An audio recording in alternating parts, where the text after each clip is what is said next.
Sering Ustaz sampaikan temanya menikah tapi berzina. Jadi dia disebut menikah tapi berzina. Dia disebut berzina tapi menikah. Dia menikah sih Bu, tapi berzina. Dan dia berzina tapi menikah. Dan dia menikah sih begitu Bu, tapi berzina. Tapi disebut berzina, dia menikah. Udah terusin aja sampai kiamat Bu ya. Baik teman-teman yang berbahagia, kenapa tema ini penting Bu, Ibu? Dalam pernikahan 3 poin yang Ibu harus garis besar. Yang pertama, orientasi ibadah. Maaf saya ulangi, orientasi pernikahan itu adalah ibadah. Sampai Nabi mengatakan an-nikahu sunnati, nikah adalah sunnahku. Sunnah berarti ibadah dong. Faman raghiba an sunnati falaysa minni, maka barang siapa yang membenci sunnahku, maka dia bukan bagian dari umatku. Ini poin yang pertama. Kemudian teman-teman yang dimuliakan Allah Subhanahu wa taala, kan nikah itu ibadah, maka nikah itu butuh ittiba. Apa ittiba itu Pak Ustaz? Ittiba itu mengikuti aturan cara yang diajarkan Rasulullah. Jadi seperti sholat, ada pembatal ibadah sholatnya. Seperti puasa, ada pembatal ibadah puasanya. Seperti haji, ada larangan-larangan ihramnya. Maka pernikahan juga punya aturan yang kalau dilanggar bisa membatalkan ibadah pernikahan kita. Nah, yang ketiga, hati-hati, pelanggaran terhadap aturan akan menjadikan niat yang baik menjadi sia-sia. Sering Ustaz sampaikan ke Ibu analoginya, ada orang salat duhur berapa rakaat Bu? 4. Ada salat duhur 4 rakaat. Dengerin, orang MIQ salat duhurnya 6 rakaat. Terus ditanya, Pak, kenapa salat duhur 6 rakaat? Ya Pak Ustaz, saya ini banyak dosa.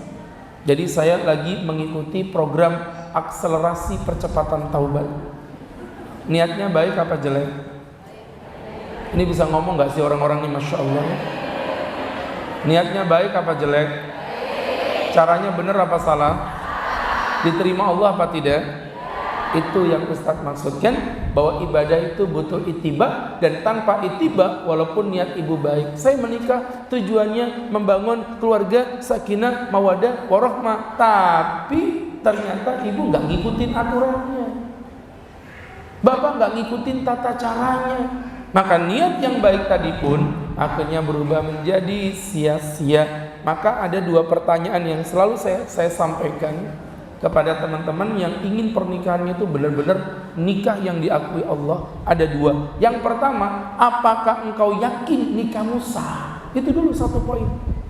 Saya tahu ibu udah menikah, saya udah paham bapak udah menikah, tapi pertanyaannya adalah, yakin gak sih nikahmu itu sah? 1. Dan yang kedua, kalau ternyata pernikahanmu memang benar-benar sudah sah, yakinkah engkau bahwa pernikahan itu masih tersisa? Atau jangan-jangan na'udzubillah kita ngerasa nikah, ternyata pernikahan kita udah enggak ada tanpa terasa. Dan ini jauh lebih berbahaya dibandingkan dengan zina. Coba kita belajar Bu. Ini temanya serem ya, muka ibu tegang semua begitu. Iya, yang punya suami, punya istri tegang, mikirin pernikahanku sah apa enggak.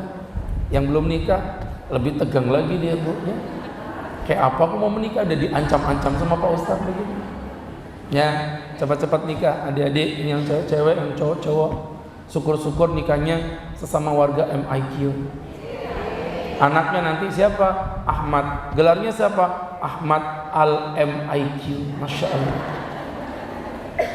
Teman-teman yang berbahagia, yang dimuliakan Allah Subhanahu wa taala, dengerin Ustadz ya. Makanya sahabat-sahabatku, pertama pertanyaannya, nikahmu sah atau tidak? Itu dulu. Yang kedua, kalau udah sah, yakin pernikahannya masih tersisa? Atau jangan-jangan na'udzubillah udah gak nikah, tapi menganggap masih menikah, dan ternyata dia masih berhubungan suami istri layaknya suami istri dalam ikatan pernikahan yang sah. Karena efek menikah gagal hukum jauh lebih membahayakan dibandingkan dengan efeknya orang berzina. Contoh, kita panggil contoh aja Bu ya. Ada seorang pelacur. Ya. Pelacur ini kira-kira Bu ya, kalau ditanya dia berdosa, dia salah, Kira-kira pelacur itu sadar nggak sih Pak kalau dia itu bersalah Pak? Ini pelanggannya diem aja dia tuh. Saya ulangin lagi. Pokoknya yang diem saya anggap pelanggan memang sudah.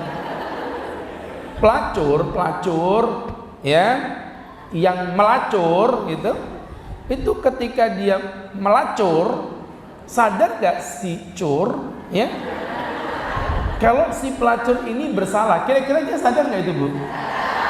Mantap, pelanggan masih diem ya. Jadi teman-teman yang berbahagia, pelacur itu sadar dia salah Ibu. Sekarang bandingkan begini, saya kasih contoh Bu ya. Mohon maaf, ada suami istri melakukan pernikahan. Pernikahan ini terjadi di antara kakak dan adik yang ternyata mereka berdua ini dalam kondisi bersaudara sepersusuan. Jadi ceritanya ini kejadian nyata Bu ya. Ini ada kejadian nyata Pak. Jadi ceritanya nyata ini ya. Jadi begini ceritanya. Waktu itu kan diceritakan ke dalam kejadian nyata. Nah kejadiannya itu begini. Nah waktu itu diceritakan, Ibu fokus dong, jangan bercanda, ini serius ini ya. Jadi diceritakan ada sebuah kejadian nyata.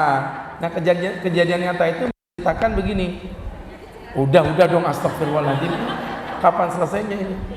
Jadi dalam sebuah kejadian nyata diceritakan ada seorang laki-laki bekerja menjadi dokter di Jakarta. Ada perempuan berusaha bekerja di Sumatera. Mereka pulang kampung dan ketepatan dua-duanya orang Samarinda.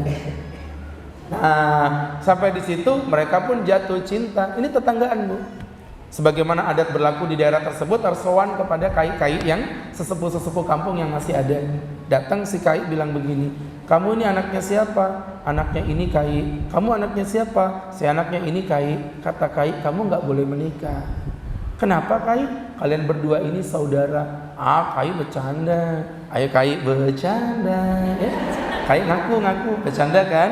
Kami orang lain kok, cuma tetanggaan doang. Iya nak, kamu memang orang lain. Tapi mamamu mati di masa kamu masih kecil kan? Waduh, kai tahu? Ya mamamu kan teman sepermainanku. Mamamu mati, kamu disusuin sama mamanya perempuan ini. Saksinya ada kok A, B, C, D, E. Sampai akhirnya kamu berumur 2 tahun. Jadi kamu berdua ini saudara sepersusuan. Ibu mohon maaf, ini dalam kasus ini syukurnya orang ini menerima keputusan itu dan mereka pun tidak jadi menikah. Bayangkan kalau mereka menikah. Sekarang saya tanya, dengan zina tadi Pak, pelacur tadi, dia sudah tahu dia salah, tinggal nunggu dicolek sama Allah. Ting. Kalau udah dicolek hidayahnya, pasti insya Allah dia akan bertaubat kepada Allah. Betul? Baik, kita cukupi sekian dulu, mudah-mudahan bermanfaat. Saya tuh paling benci ceramah sama orang. Ibu bisa jawab nggak sih Bu? Masya Allah, Ustadz lu udah teriak-teriak ini ya. Ulangin sekali lagi, awas memang kau nak jawabnya. Jadi ibu-ibu yang berbahagia, orang pelacur ini Bu, memang dia busuk, dia hina.